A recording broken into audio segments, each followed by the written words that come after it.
My name is Robert Stewart. I'm a senior communication sciences and disorders major from Colorado Springs, Colorado.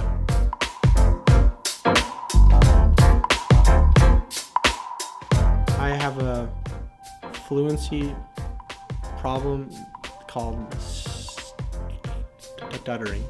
I went to the Harding University speech clinic, and after having speech therapy, I was just sold on it. They gave me a lot of dignity and respect, and that made me walk out one day. I was like, I would love to do this for a job. And I was like, I could do it for a job.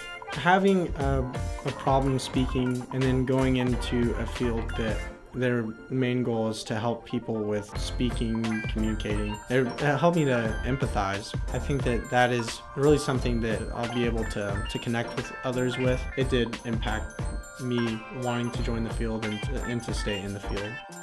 Yeah, I went on a spring break mission trip to Catacamas, Honduras. We worked with Journey Mission Camp by teaching VBS, or if they want to build houses for impoverished families.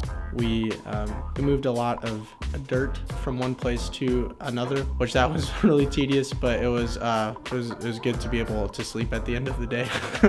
For students who are interested in going, but they're worried that they don't have skills to bring to the trip, everybody was able to do something. And I think some people have a wider reach, but everybody has a skill to pick up a shovel or just to smile and encourage people. I think with God, He doesn't so much call the qualified people. He just wants to work with people who show up.